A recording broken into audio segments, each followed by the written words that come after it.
जनवरी की वो सुबह जब ठंड हड्डियों तक उतर जाती है, जब सांस लो तो धुआं निकलता है। उस सुबह में तालाब किनारे एक छोटी सी दुकान थी। ये है राजू, उम्र यही कोई 35 साल। चेहरे पर झुर्रियां उम्र से ज्यादा हैं, क्योंकि ये झुर्रियां उम्र की नहीं, गरीबी की हैं। आज से 10 साल पहले जब राजू की माँ इस दुनिया से जा रही थी। राजू बेटा, मेरे पास तुझे देने को कुछ नहीं है, न जमीन, न जेवर, न पैसा। माँ तू ठीक हो जाएगी, ऐसा मत बोल। सुन बेटा, एक चीज है मेरे पास, मेरी बिरयानी की रेसिपी। तेरी दादी ने मुझे दी थी, अब मैं तुझे दे रही हूँ। इसमें सिर्फ मसाले नहीं है बेटा, इसमें हमारे खानदान की इज्जत है, ईमानदारी है। उस दिन के बाद से राजू ने वो रेसिपी अपने सीने से लगा ली। वो रेसिपी उसकी माँ की यादगार थी, उसकी इज्जत थी और उसकी पूरी कमाई भी। सुनो जी, आज तो बहुत ठंड है, एक दिन आराम कर लो। सविता, ठंड तो हर दिन होगी, लेकिन दुकान एक दिन भी बंद रही तो बच्चों को रात को क्या खिलाएंगे?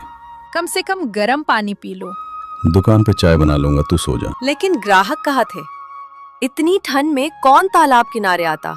कौन अपनी गर्व रजाई छोड़कर ठंडी हवाओं में निकलता? राजू अपने मन में माँ को याद करते हुए। तूने कहा था मेहनत रंग लाती है।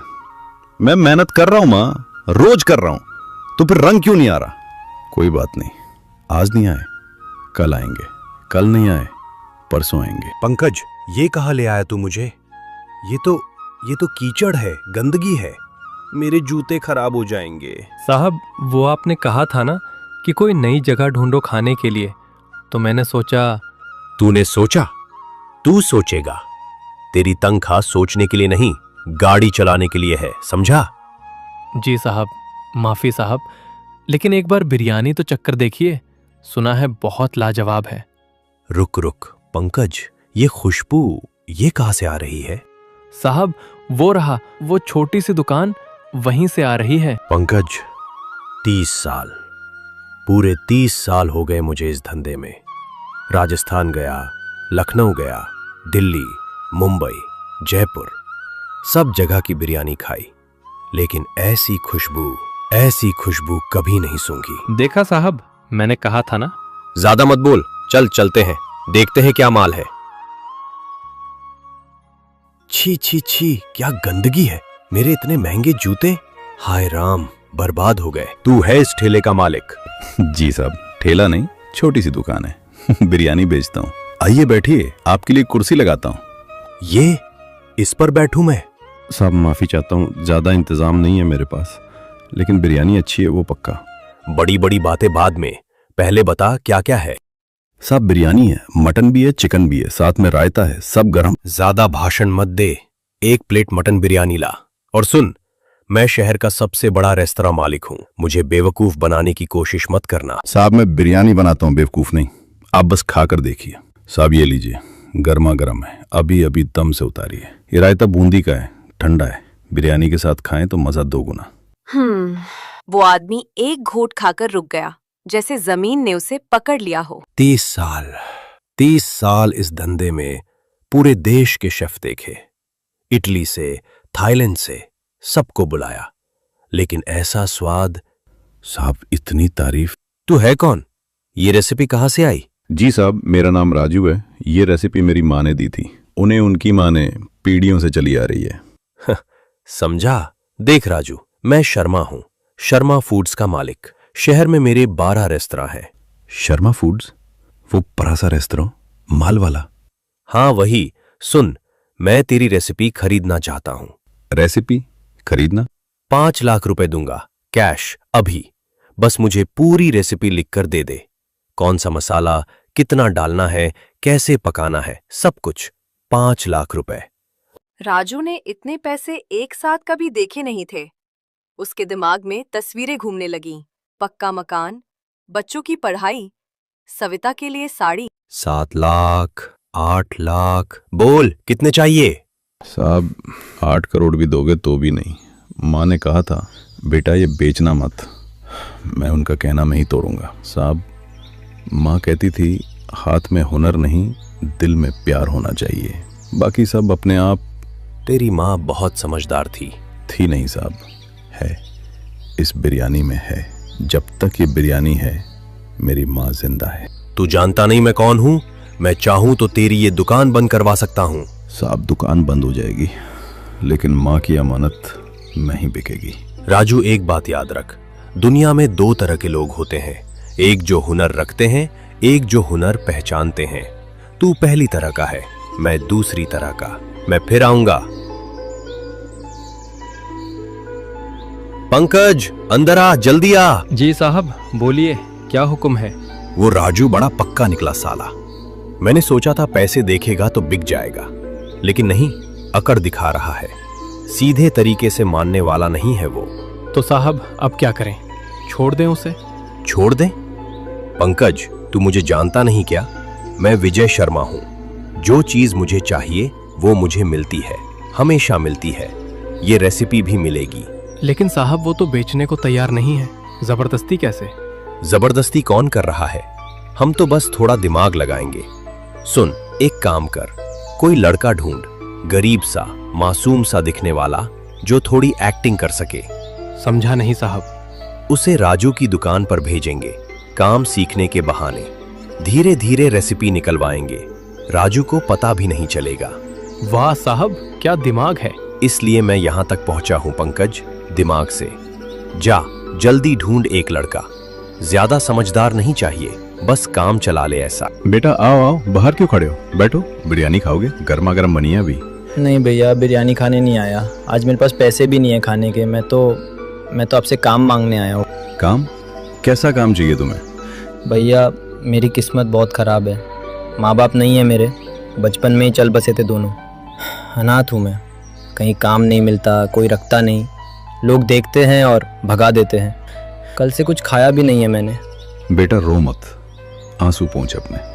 तू यहीं रह मेरे साथ, काम भी सिखाऊंगा तुझे, खाना भी दूंगा, जब तक चाहे रह मेरी दुकान पर। जेब छोटी है लेकिन दिल बड़ा है।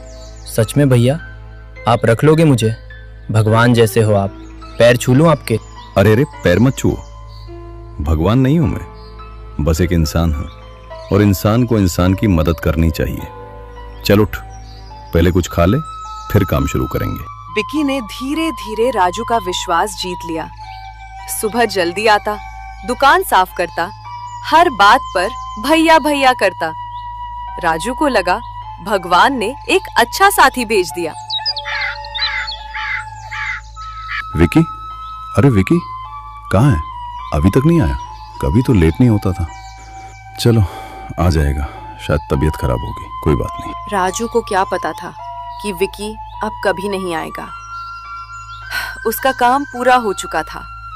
जो रेसिपी राजू की माँ ने उसे दी थी, जो पीढ़ियों से चली आ रही थी, वो अब शर्मा जी के हाथों में थी। और अब राजू की जिंदगी में ऐसा तूफान आने वाला था जिसकी उसने कल्पना भी नहीं की थी। अरे राजू भाई, कैसे हो? बहुत दिन हो गए आए हुए। आओ भाई साहब, बैठो। आज बिरयानी एकदम ताजा बनी है, लाऊं एक प्लेट? नहीं भाई, आज नहीं खाऊंगा। बस ऐसे ही निकल रहा था तो सोचा मिलता चलूं। अरे ऐसा कैसे? पहले तो हर हफ्ता लाते थे, कोई बात हो गई क्या? बात तो नहीं, लेकिन अब क्या बताऊं तुम्हें। बताओ ना भाई साहब, क्या हुआ? खुल के बोलो। राजू भाई, बुरा मत मानना, तुम्हारी बिरयानी जैसी बिरयानी अब शर्मा फूड्स में भी मिलती है। वही स्वाद है, वही खुशबू है, और वहाँ एसी है, हीटर है, सोफा है, पार्किंग है, बच्चों के लिए जगह है। यहाँ तालाब किनारे ठंड में कौन बैठे भाई? मुश्किल है। वही स्वाद शर्मा फूड्स में? हाँ भाई, एकदम वही। पता नहीं कैसे, शायद तुमने ही उन्हें सिखाया होगा, या कोई कॉमन रेसिपी है। मैंने कुछ नहीं सिखाया किसी को। तो फिर पता नहीं भाई, लेकिन स्वाद तो एक जैसा ही है। चलो फिर मिलते हैं। तभी वहाँ शहर का एक मशहूर ब्लॉगर वहाँ घूमते घूमते आ पहुँचा। नमस्ते भाई, क्या हाल है? जी साहब, बस ऐसे ही चल रहा है। यहाँ तो बहुत सन्नाटा है भाई, फिर भी यहाँ इतना सन्नाटा क्यों है? ग्राहक कहाँ है? क्या बताऊं साहब, वक्त और किस्मत दोनों अभी मेरे खिलाफ है। पहले यहाँ पैर रखने की जगह नहीं होती थी। तो फिर अचानक ऐसा क्या हुआ? किसी ने नजर लगा दी क्या? नजर नहीं साहब, डाका डाला है। वो शहर के बड़े रेस्तरां वाले हैं ना शर्मा जी, उन्होंने धोखे से मेरी रेसिपी पता कर ली। अब वो अपने बड़े एसी वाले रेस्तरां में वही बिरयानी बेच रहे हैं। उनके पास पैसा है, मार्केटिंग है, बड़ा नाम है।